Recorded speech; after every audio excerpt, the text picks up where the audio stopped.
This is the I Read Comic Books podcast, and I am your host for this week, Paul Jasley. I'm filling in for the mysterious Mike Rappin. I believe he's on location or doing some research in the Savage Land. That's why he's not on the show, so wish him the best. Hope he comes back safely. I'm not alone, however. I'm joined by two of my favorite people to talk about comic books with, two of my comic book friends, my super friends, if you will. Tia Vasiliou. Hello. And Kara Shamborsky. Hey. How are you both doing? I'm legally obligated to ask you how comics been and how you're doing. So let's start with you, Kara. How have you been? Ooh, I have been enjoying margaritas. It was the end of the school year on Friday, and it was like once the moment when all the children left the building hit, all the adults just kind of looked around and we were like, the alcohol. So that became my entire weekend up until this point. Sorry, Mom and Dad, I ate carbs. I'm good. I drank water. And it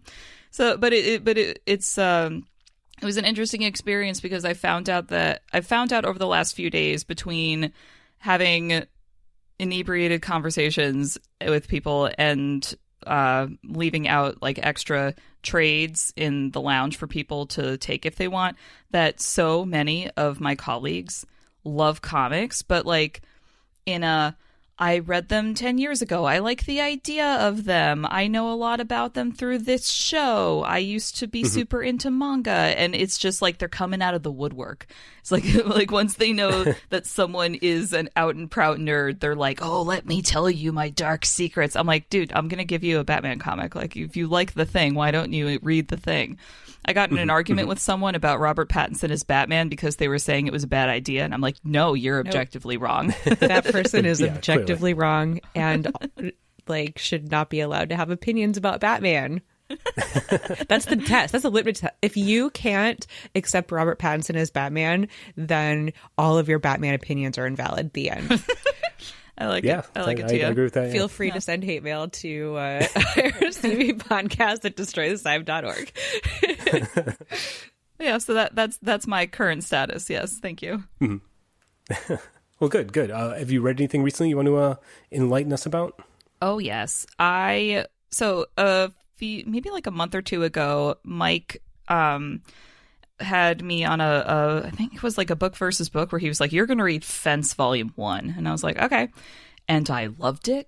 So my library just got Fence Volume 2, and I was like third in the queue for reservations. And so it came in, and I tore through that as soon as I got it. And I love it so much. So the premise of Fence is it's a Western style comic that's really heavily influenced by sports manga. And if you've ever read a sports manga, you know that it's all like this overblown interpersonal drama and competition and like, oh, they're my rival, and everything is like really intense close-ups and overblown action.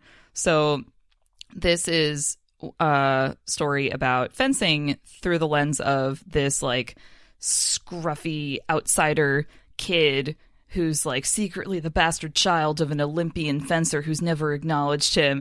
And this kid's got a chip on his shoulder about being a great fencer too. So he gets into this like elite boys academy on scholarship because they've got a great fencing program. And this kid who's like his age but keeps like outranking him has bested him. And so he's like really intent on making this kid his rival. And also maybe there's a nebulous plan of getting his dad's attention or something. But it's just... So the second volume is really all about him like gaining his confidence as a fencer at this academy, and they're like in the tryouts to see who's going to make the team. And he has this like really intense back and forth with this kid who he's like, you're my rival, and the kid's like, you're so insignificant, I don't even notice you. But also they're roommates. So, but like aside from all this, like all the other members of the team have like distinct personalities. And again, if you've read sports manga or like shonen manga of certain types, like you'll notice these character types right away and you know what they're inspired by. And it's just like seeing all these personalities interplay with one another. And and like the art is super cute. So I can't wait for the next volume to hit my library so I can read more. That sounds fascinating. I know people talk about the sports manga or cooking manga, and it always sounds so appealing. I just know that if I go down that rabbit hole, there's no bottom to it, right? That well is never ending. It's really true, though. One of these days I'll get to it. Tia, what about you? How have you been, and what have you been reading? I've been good. Really, really, really busy. And yeah, so that does cut into reading, but I recently was putting together a little comics care package to send to someone, and I was like, well, I need to read the things first before I send them to him, so I know kind of like what, just to refresh my own memory, because some of these books, it's been a while since I read them. And also, I hate it when you say you're going to send someone comics and then you send them basically like reading assignments about yourself. You know what I mean? Right. Like, I think if you're going to do something nice for someone and send them comics, that you really want to pick stuff that they're going to like. So yeah, so I kind of like dug deep into the library of my comics to be like, what does this person want? You know? Because I'm thoughtful like that. So you are. I am. Yeah. So I kind of took a little trip down memory lane and read some of my old favorites, which are Fraction and Ah's Hawkeye, Drad's and King's Mr. Miracle, and the Brubaker Winter Soldier, where he has to like hunt down the sleeper Winter Soldier that are being reactivated by Dr. Doom, and then like one of them kidnaps Natasha and like wipes her memory, and he has to fight her in the ballet, and it's very heartbreaking, and I love it. Wait, they both are in a ballet and they're fighting while dancing? She like gets her memories all scrambled, and so she thinks that she is, because you know that's like the story where the like her memories of the Red Room are like conflated with actually being like a ballerina, and but I think that like she wasn't really a ballerina, but she was. It's always all been very like confusing to me.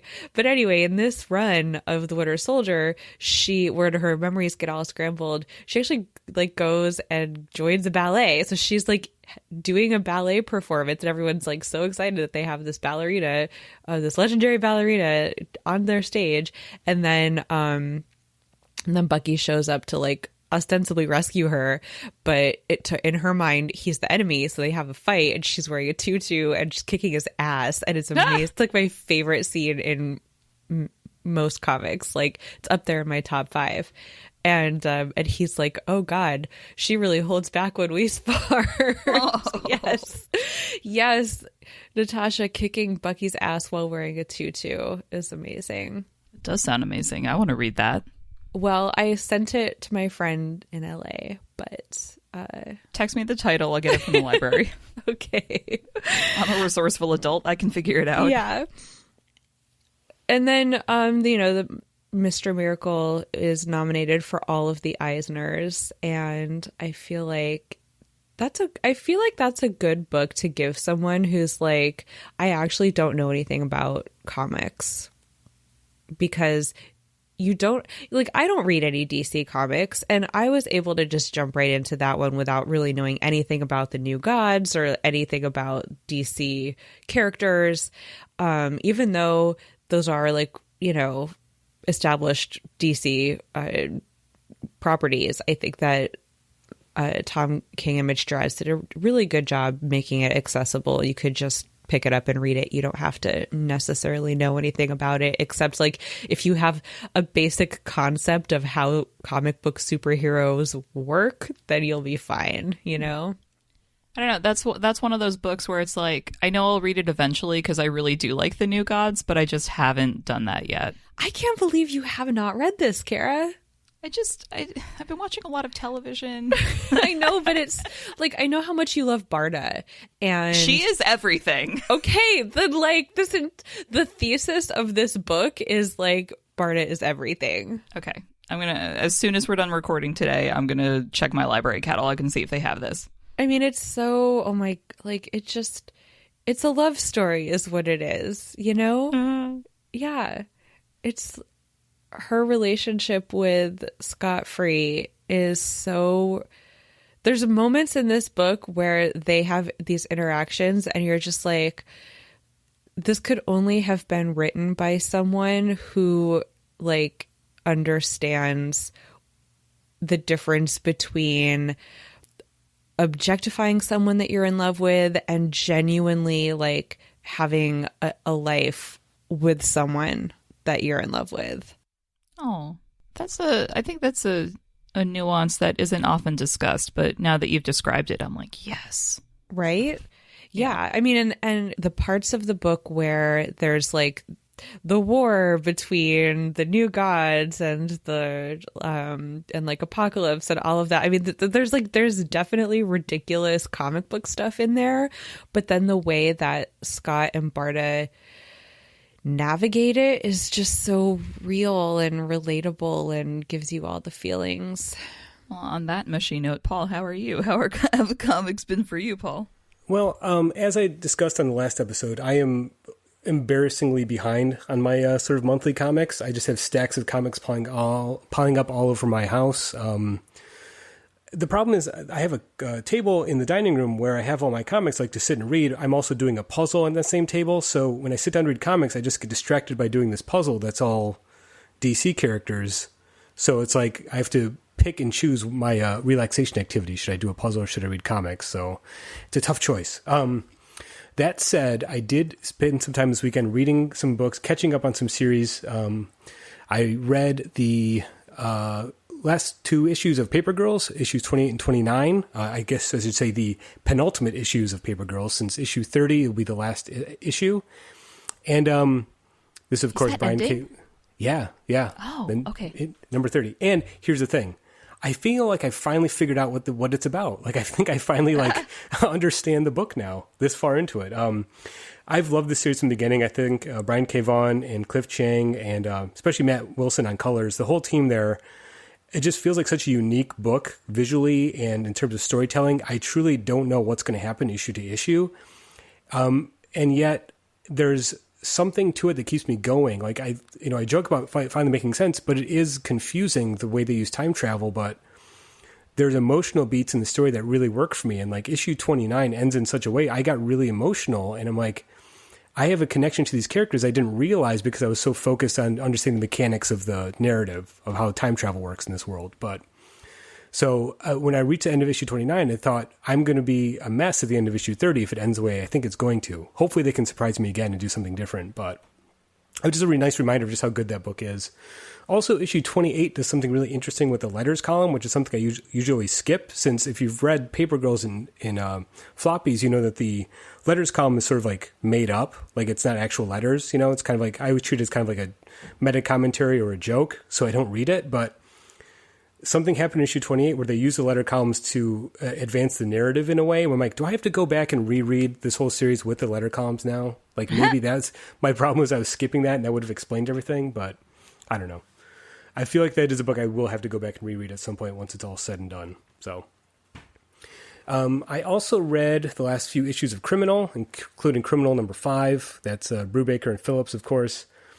And I just love this series. I really like this current volume of it where they're at a point where they can jump around in the criminal universe, so to speak. And issue 5 starts a new story arc where it's told from the point of view of a private investigator. So I like Brubaker writing that type of style. I like detective novels and detective fiction like that. And he's doing a real nice hard-boiled detective story there. But it ties into the death of Teague Lawless, who's a character from the first Criminal story, way like 10 years ago. And they've always talked about how Teague died, but they never explained exactly what happened. I feel like this story is finally going to see that reveal. And Brubaker said it's the longest criminal story he's ever written. So I'm on board for the whole thing. Something about this series, it's very simple, and I think I like that. I like hard-boiled crime and detective fiction. And I think Brubaker and Phillips are just nailing it with this current iteration of this book. So it's good, great stuff. Cool. Yeah. So that's what we've been reading. Of course, there's always new comics to read, much to my chagrin. So, Kara, what are you excited for this week that's coming out on June 12th already? I have so many thoughts, Paul. Thank you for asking. So, first of all, I didn't realize this, but Archie Comics is reviving Jughead's Time Police, which is one of my favorite weird things that they've done of all time.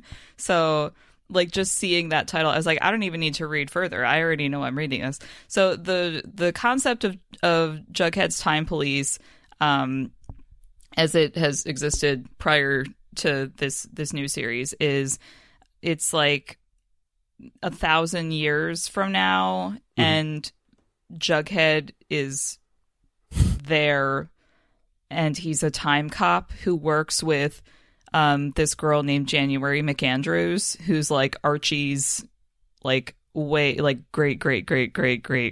granddaughter or whatever, like however many greats you get to get there. So it's basically like an excuse for Jughead and like a girl version of Archie to run around like throughout time. So maybe like an off-brand Doctor Who, but Jughead is the doctor kind of situation. So like it was inevitable that they were going to bring that back at some point, but now they are, and I'm hyped. Yeah, I saw this on my list of what was coming out, and I'm like, I'm going to have to buy that, right? Because just the name alone sells it, and I had no idea it was a previous thing that already existed. So I'm in. Yeah, it's got a history. I think they started it in the 80s, definitely the 90s, very 90s.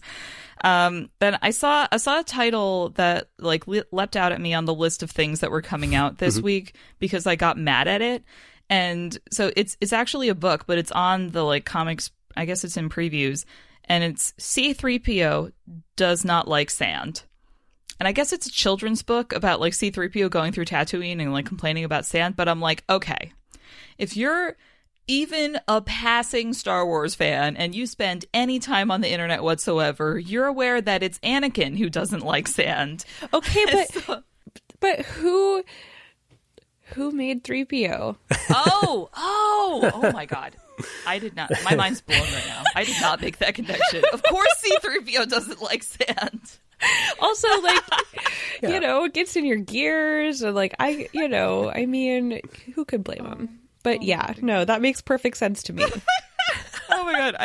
I thank you. I did not make that connection. The other title I quickly wanted to shout out as being intrigued by is Red Sonja, Birth of the She-Devil #1. And I'm not the most prolific reader of Red Sonja books, but I just love the concept of her. And I was really into the run that Gail Simone did a few years ago. So every time I see like a new beginning to a Red Sonja miniseries, I'm like, well, that's my jumping on point. So this one's kind of like, it seems to be not quite an origin story, but like let's go back in time. So you don't need to know what we've currently been doing with her as a character. And I always appreciate prequel-esque side stories like that make it easy for people who aren't necessarily going to keep track of what's happening to be able to enjoy a story about a character that they like. Yeah, especially a character that there's always Red Sonja comics coming out. I feel like that's a character I always see on the list, always see on the stands, but I don't know very much about. So clearly there's a market for it. So always. Yeah.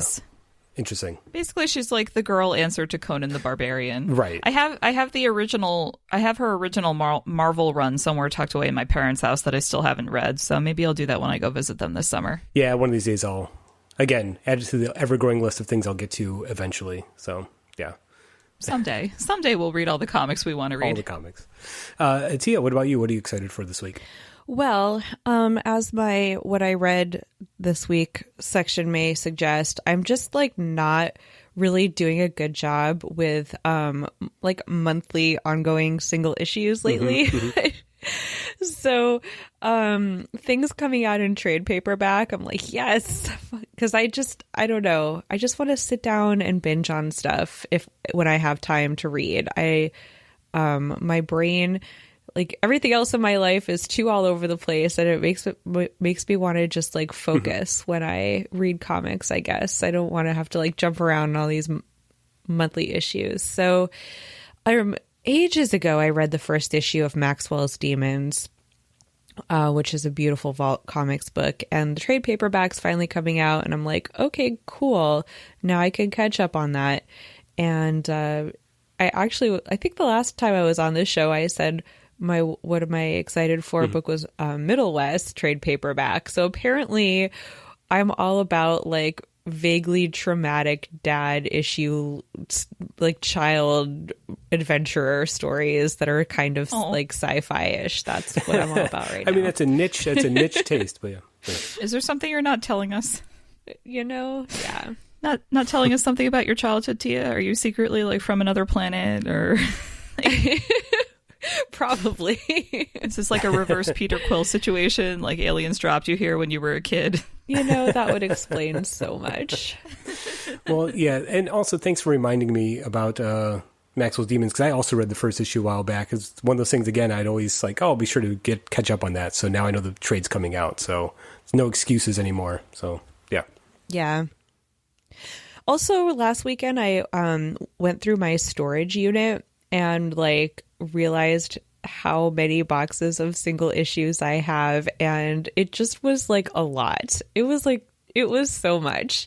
And my mom was helping me, and she was like, I had like a box of bags and boards, and she was helping me put stuff in bags and boards, and she was just like, oh, look, another box of Wicked and Divine single issues.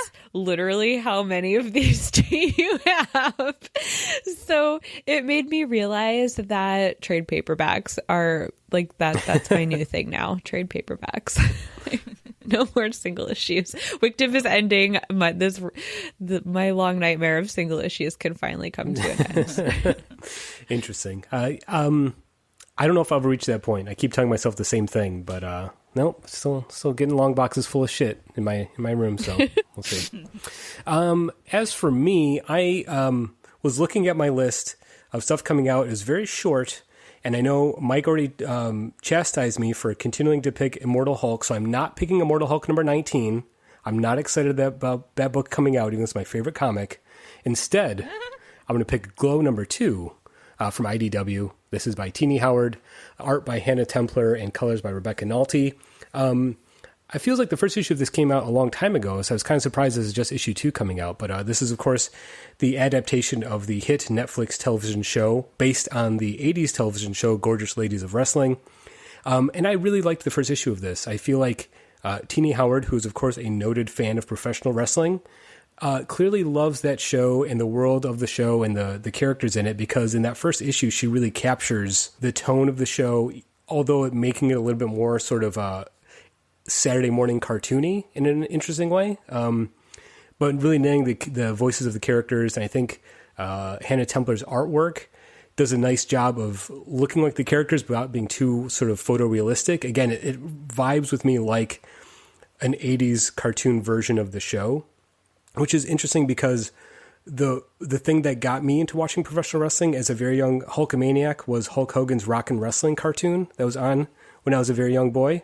So like I always connect cartoons on Saturday morning with wrestling, because there'd be Saturday morning cartoons, and then at a certain time they would switch and show wrestling afterwards, right? So like in my mind, it was connected. So in some sense, having a comic that looks like a cartoon version of a television wrestling show makes complete sense to me. So yeah, anyway, I'm excited for that book.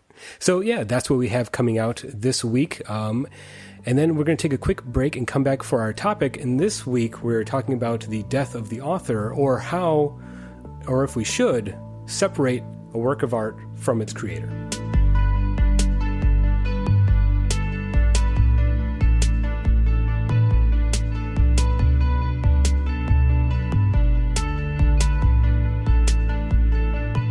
This week's topic is one I think is very interesting and important, and I'm very excited to talk about it with Kara and Tia here today. And the bigger question is the distinction between an artist or a creator and the work that they create. And I think the framework for this, or the way we're going to talk about it, is focusing on the idea of questionable content in comics. You know, I think someone had raised a question of how do we confront content in Golden or Silver Age comics that it looks racist, misogynistic, or homophobic in any way. How do we as readers confront that? Should we dismiss the work entirely, or should we try to put it in its context?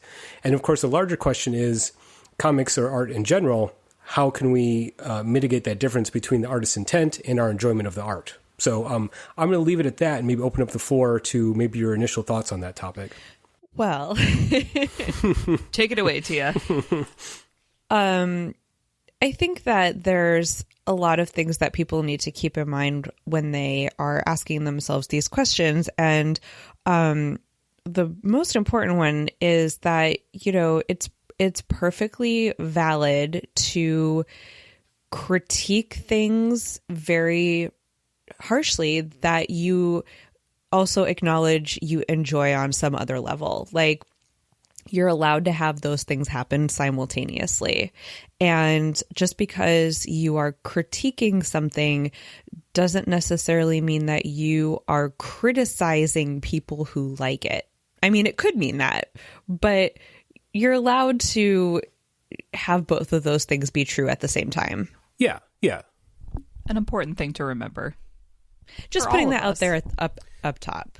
I think I think that's somewhere where the issue arises for me, where it is acknowledging content in a comic that I find questionable or offensive, while at the same time still enjoying it as a work of art. So there's a sense of maybe guilt in that regard, where it's like, well, yes, I know this thing is offensive in some way, but there's other aspects of it that I find appealing or enjoyable. So I think that is really central to that tension is, how does your engagement with that comic or artwork benefit the people who contributed the things to it that are a problem? Right. Because there are various, I think, degrees of that. If it's a Silver Age comic, likely your enjoyment of it is not directly benefiting the people who made it, although there is an argument to be made that you're reifying these structures in comics that put those that make those books seem more important, when in fact the way that they have become important is kind of hinged on these problems anyway, but then there's I think a more immediate sense of like, this person is involved in Comicsgate, and so maybe don't buy their work. Right.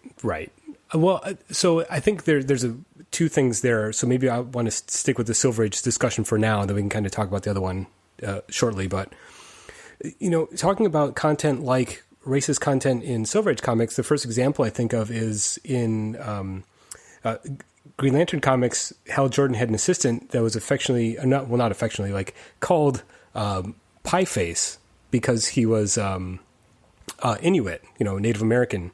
And that was a slur term that was used blatantly in the comic.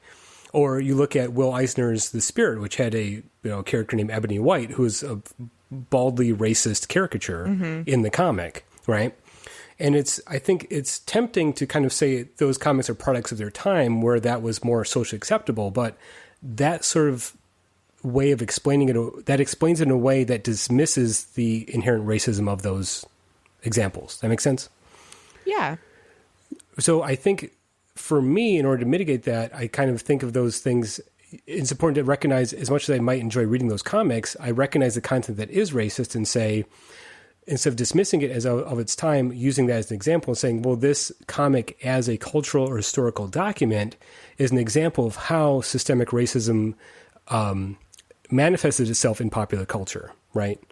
And I think that you can also take that a step further and acknowledge your own racism or your own privilege, your own racial privilege, and say, I'm in a position where I can make that distinction. I can say, hey, yeah, this is racist. And then I can put it aside and enjoy the comic. There are people who cannot do that. Exactly. Yeah. And I think that a lot of the canon, quote unquote, canon of comics is based on the assumption that we can all just say, oh yeah, that is kind of racist, but I'm going to still put it aside and enjoy this.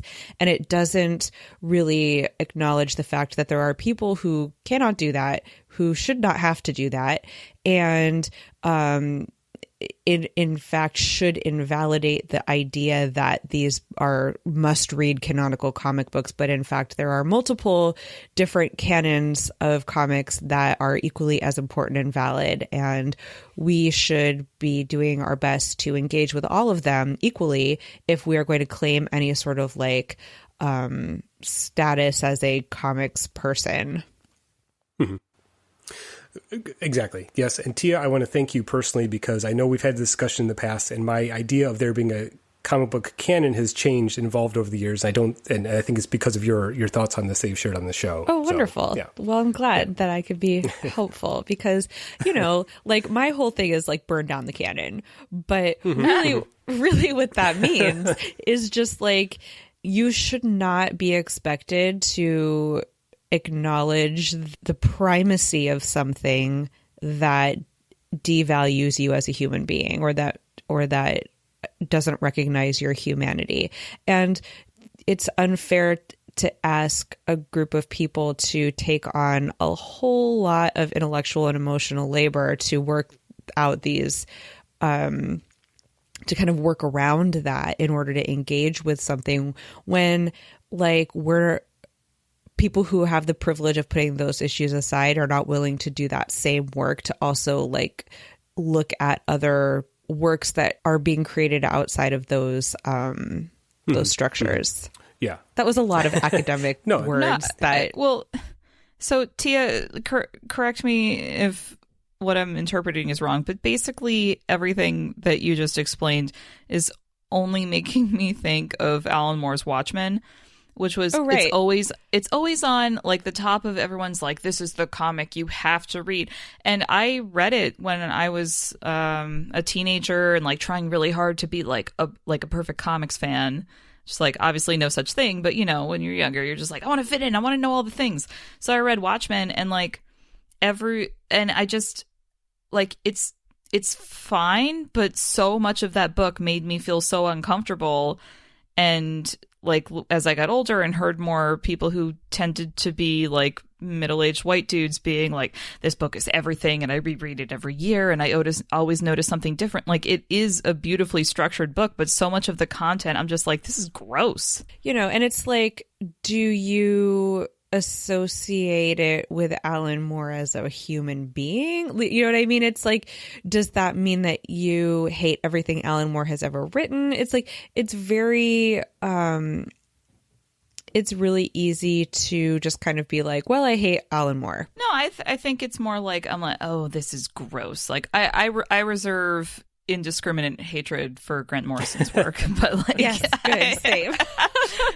Sorry, Paul. I get it. But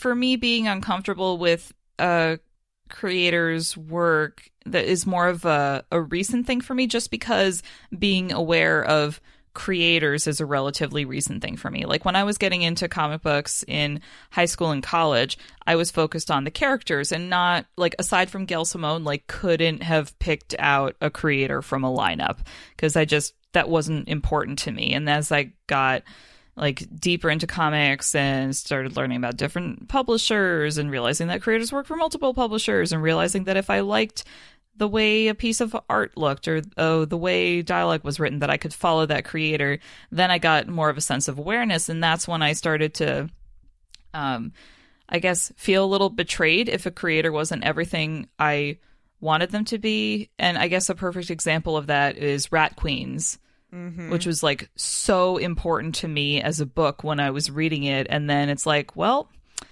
actually one of the dudes on it is kind of a dick. And I'm like, oh, now I can't buy your shit anymore. I do not want to financially support you.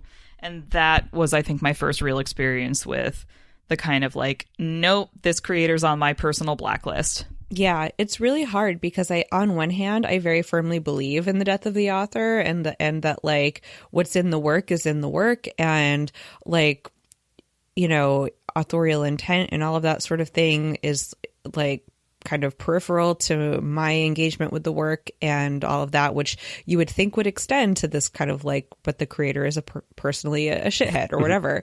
But like when it comes down to it, I don't want to financially support people who are shitheads, and I don't want to contribute to their work being meaningful in the space.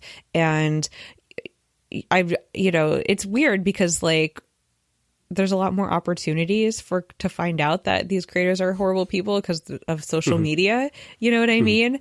But I just, it's while I intellectually and academically feel like it's important to separate an artist from their work in order to,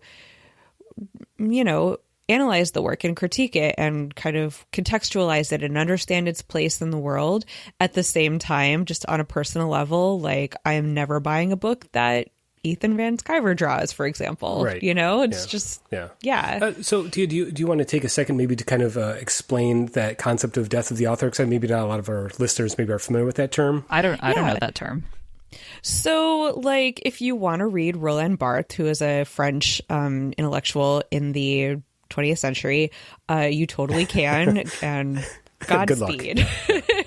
Yeah, but to like the Cliff Notes version of Death of the Author is basically just the idea that the authorial intent is not the be all and end all for understanding a work, and that the way that like the audience is engaging with it, like if you see something in the work, then that is a valid framework for interpretation, because like what's in the work is what is there, and you can't necessarily know like is the author like assuming a character for artistic like integrity, or are they putting their own voice into here, like basically that the author's the author as a person is, and their intent, that's just one way to understand the work. It's not the way to understand work.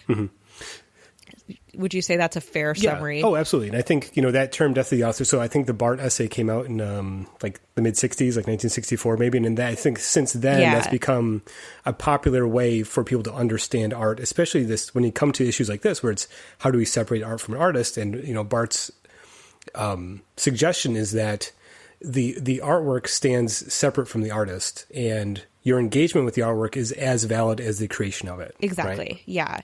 Okay. And, if you really want to get into like post-structuralism and all of that, like this is a philosophical rabbit hole that you could just toboggan down and have a great time with. But I always like to remember that like Barthes himself was kind of like a horrible shithead in a lot of ways. Like I was reading recently about how he and Derrida and all of those French intellectuals were trying to have age of consent laws revoked in France because one of their buddies was like fucking teenagers. And so they decided to get on a like intellectual moral high horse about it, and I'm just no. So like I'm also like separating the art from the artist like even extends to Barthes himself. Oh, believe me, as someone with a master's degree in philosophy, there's a lot of having to justify or explain away philosophers' personal lives from their work. So yeah, I'm well aware of that. Philosophers and artists and writers, like, don't fuck them. Just don't. Don't fuck with them and don't fuck them. No. But anyway, so it's like on the one hand there's this entire intellectual framework for separating the art from the artist in Western critical theory, but then on the other hand there's also like, as Kara says, I don't want to give these dudes any money. Well, yeah. And I don't want to contribute to the canonical like weightiness of their work sometimes, even if they're like in the case of Silver Age work where the creators are not financially benefiting anymore. It's interesting because as I'm thinking about this topic, especially in that terms of separating the art from the artist, I think comics feel unique as an art form because it's, for at least for me as a reader, it's easier for me to separate the form from the content in some regards when it comes to comics. So like, I mean, works like Watchmen and Dark Knight Returns, which as a straight white dude who read those when I was 16, they have a place in my comic book, history, and I understand their importance, but believe me, they are very different books at age 36 than they were at 16.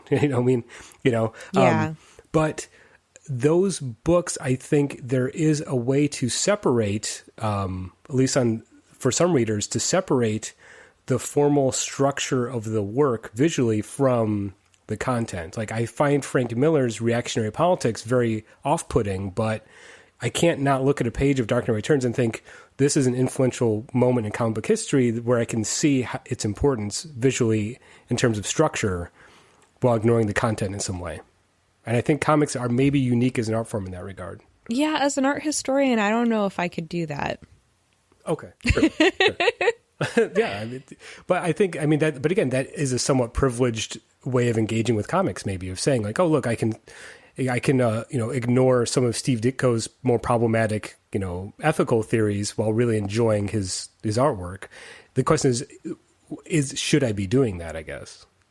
I think that if you're self-aware about it, and you're sort of looking at it from both the perspective of like, this is an important moment in comics, but also why was it an important moment in comics, and what are the consequences of this being an important moment versus some other work by some other creator who is perhaps less shitty as a human. Yeah. You know what I mean? Like, if you're asking those questions, then I think that's useful. Right. Yeah. I don't think I've ever heard the question, why was this an important moment in comics? Because now I'm like, I've got a highlight reel of things that I've always been told are important in comics. And it's a lot of big two stuff. Yeah. And some of it's like event heavy, but things like Dark Knight Returns, I'm like, that's more of like a tonal shift. And all of a sudden everyone started doing that. So I'm like thinking about separating out things like, oh, well, DC did Infinite Crisis, and that just opened up this whole can of worms for everyone to do these big event books and make a lot of money, versus like, Frank Miller wrote Dark Knight Returns, and then everyone was like, we have to make everything gritty. Yeah. Which I think is like a different source of relevance in terms of like why we consider these books. And like Watchmen, for all its faults, that's when mainstream culture started being like, comics, not just for children. Right. But I feel like those are still focusing on the content of those works. Like, I feel like everyone took kind of the wrong lesson from those works in that regard, where Watchmen, and what makes Watchmen and Dark Knight Returns interesting to me is the visual structure of the comics more than the actual content of the story. And I feel like, even Alan Moore himself said, like, yeah, we'll do gritty comics for like a year or two, and people are going to realize there's no future there, and we'll go back to the way comics used to be. Of course, he was wrong. People are still doing grim and gritty comics, right? Yep.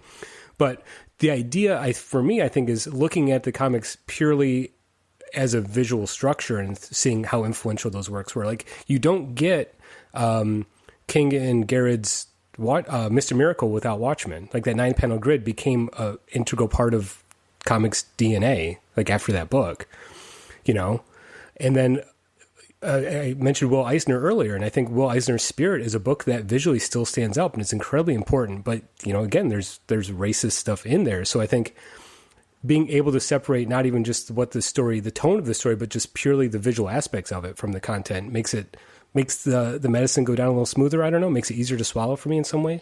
I think that every single writer should be forced to write a run of Crossed, and it will be read at their funerals and also sent to their mothers. Sure, That's the new rule.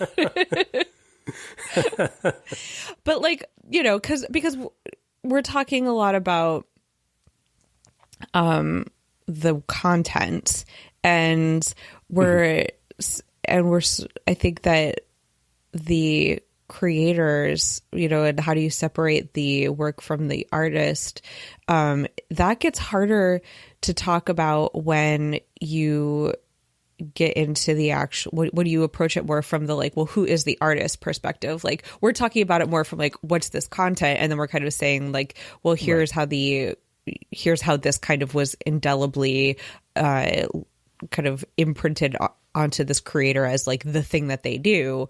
Or in the case of the Silver Age stuff that's a little bit racist, well, you know, you kind of say, well, like, oh, well, it's a product of its time or whatever, which kind of is absolving the individual artist.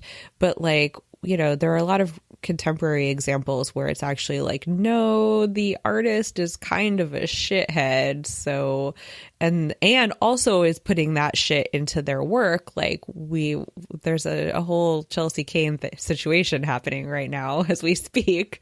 Right. Yeah. Right. Yeah. And that becomes, the line is blurred to a point where it seems almost impossible to separate that when, you know, in terms of the Chelsea Kane thing where she's putting criticism of her work in the work itself. So how do you can't separate the two at that point, it seems, right? Yeah. Sometimes the artist insists that you don't separate it, which it's like, okay, buddy, then I guess we're doing it. I'm sorry, I'm not up on comics Twitter right now. What are you talking about? So as far as I know, what happened was the most recent issue of Chelsea Kane's Man-Eaters came out this past week, and someone posted images on Twitter of tweets that Chelsea Kane had received on Twitter that were critical of the book, were copied verbatim and put in the panel of the comic itself. Oh. And I don't exactly know the content of the book because I haven't read the comic itself, but that seems like a very weird line to cross when it comes to... The concept of the book is that there's some disease that is being... transmitted to girls when they go through puberty that causes them to become like were people and kill everybody when they have their period. And so the government is putting hormone some sort of puberty suppressing hormones in the water or something like that. And anyway, so it brings up a lot of problems in terms of like gender and things like that, that are really explicitly associated with trans exclusionary radical feminists. And so not only is this just kind of conceptually pretty shitty, but it also has like right now, as we speak in the real world, the rhetoric of anti-transness is being played out and sort of in various levels of not just society, but also like politically and culturally. Like these are real things that are happening right now that are affecting real people's lives. So it's not just like a thought exercise. And so having that be explicitly in the book is a problem. Yeah. Because essentially seems like the division we were talking about between a creator and the creation, or the author and the audience, that becomes sort of shattered at that point. It's not just talking about the fourth wall. You're talking about just that becomes completely separate. I mean, it's no longer there, right? Basically, yeah. It's like, okay, you know, as much as I love the whole death of the author, like if the author is insisting that much to be included, you know, to the point that they're putting these tweets in the work itself, it's like, well, then I guess that's where we're doing this. Okay. Right. Yeah. Which to me raises a further question of, you know, examples of where that separation seems impossible to make or more difficult to make. You know, you brought up Comicsgate. I think when you have works of art that are exclusively designed with a political message, and that's part of the creative process of it, you can't really separate the artist from the artist at that point. The example I sort of thought of was I've never read Dave Sim's Cerebus because of that, right? Because I know Dave Sim is, you know, the work itself, again, is considered a landmark work. I've read other stuff by him that I've enjoyed visually, but knowing that the content of Cerebus is misogynistic, it's hard for me not to see that a reflection on Dave Sim's, given things he said publicly, you know, that reinforce that. So yeah. Or who was that guy at New York Comic Con a few years ago at the X-Men panel who went off on the Romani in that when someone asked a question? Yeah, it's Peter David. Yeah. Yeah, it's like, you know, I mean, as much as we have these really well-established critical theories explicitly designed for us to separate the art from the artist when we think about artwork, sometimes they just insist, and, you know. Yeah, I think that it's perfectly valid as a reader, as an audience member, to say, I do not need to expose myself to this, even if it's canonically quote unquote significant, because, you just, at the end of the day, you don't need to acknowledge or reinforce bad behavior. You don't. And also, if we're going to talk about the death of the author as a concept where your interpretation of the work is as valid as the artist's intent, then if you have a visceral negative reaction to something, there almost is no necessity to really explain that away. You know what I mean? Yeah. Totally. Yeah. Absolutely. I hate the sort of snobbery that says that you have to engage with the canon in order to be considered a valid, member of that space. It's like, no. Mm-mm. So it seems to me that the conclusion we're coming to is that, acknowledging racist or misogynist content in comics is an important first step, right? Because I feel like since I've been able to do that, I become a more attentive comic book reader, being more critical. I think it's only made me read better comics as an end result, right? Yeah, absolutely.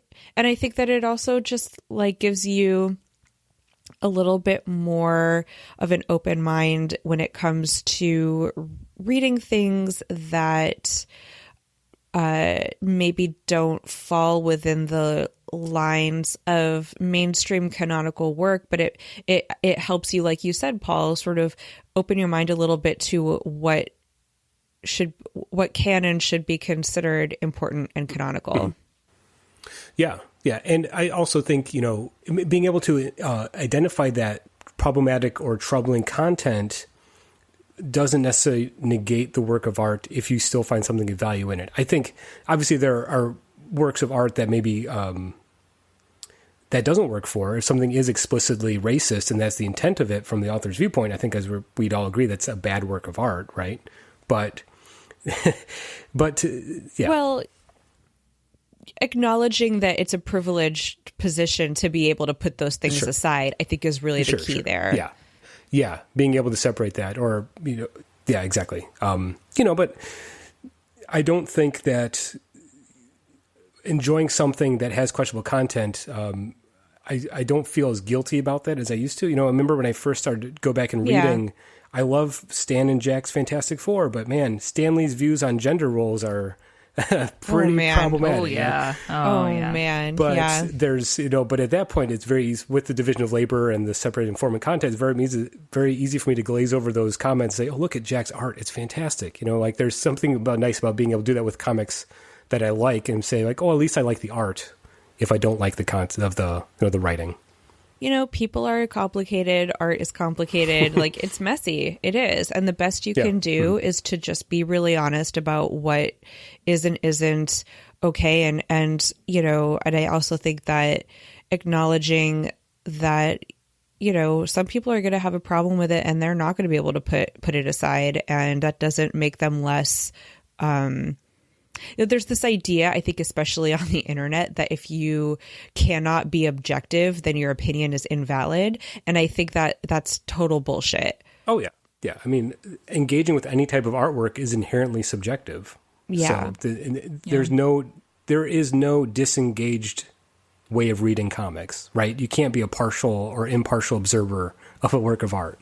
No. And just being aware of the various levels of meaning and the different contexts that the artwork will exist in and its place there, it just being self-aware and letting other people have, their own priorities in terms of how they look at things. Yeah. Don't be a dick is the moral of every story that we ever tell on this show. It turns out, that really boils down just to that. So I think, this has been a really interesting conversation. I think there's still some, the can of worms is yet to be emptied in this regard, but because I think there's plenty of examples we could point to, or maybe personal things we could point to, but I think we've kind of scratched the surface in a really interesting way here. And I, before, we wrap it up, do you have any final thoughts maybe, or things to say about this? I've learned a lot today. Thank you. Oh, good, good. You both are very smart and know lots of things that I am just... I feel like I've just been like sitting listening to this like, oh, I can have a totally new framework. Oh, I can benefit from master's and near PhD level analysis. Go on. We have a lot of student loans, right. But, at least we can talk about Derrida. Yeah, I paid a lot of money to be able to talk about Derrida and Heidegger. So, yeah, at least I got that. So. I like it. Yep. I like it. Well, good work, team. So I guess if you're listening to this and you have some thoughts on this and you want to let us know, we'd really like to hear about that. Or if maybe some examples of something that might change our opinion, be sure to share them with us. So I know I, for one, as I've said, being a part of this show and being engaged on comic book Twitter and just getting older and reading more comics, I feel I've become a more critical and self-aware comic book reader. And the nice thing about that is that I find myself questioning my own beliefs and challenging myself just as much as I challenge the work of art. So I think if you're able to do that, then, reading comics isn't a quote-unquote waste of time, right? Never. Never. Thank you. So yeah, like I said, if you enjoyed this conversation or want to hear more about it or share your thoughts, be sure to let us know. You can follow us all on Twitter. You can find Kara at Kara Z Sham, right? Did I get that right? Kara SZAM. There we go. Tia is at Portrait of Madam X. I am at Ojai Polly. The show is at IRCB Podcast. We post comic book news, artwork we like. We have some sass, some humor, and a bunch of stuff over there. You can subscribe to our Patreon. It's patreon.com/IRCB podcast. Without your support, this show would not survive, and you can join for access to new and Patreon exclusive episodes and articles with early access to the top of my pile posts and a whole lot more cool stuff. We also have a Goodreads group. It is a lovely community of comic friends, and we have tons of weekly threads, including one this week that I'm sure is amazing that I can't get onto because I need to change my password. I'm sorry. Oh, no. Oh! You can visit our website at ircbpodcast.com, which includes our creator pronunciation guide and merchandise. And please rate us if you like us. Write a review, and it does help us. We're at 205 episodes. Why don't we have 205 ratings? You can email the show with comments, questions, jokes, your thoughts on this week's episode, and more at ircb@destroythecyb.org. That's ircb@destroythecyborg, but put a dot before the org. Infinity Shred are the best band in the world, and they also happen to do the music for our show, so thank you to them. Xander is that unnameable, ineffable feeling of a hot shower on a cold day. He also happens to edit the show here. I want to thank Kara and Tia for a fantastic conversation, as always. And I want to thank you, the listener, for tuning in, and for Mike letting me sit in his chair, so to speak. Until next time, comics are good, and so are you.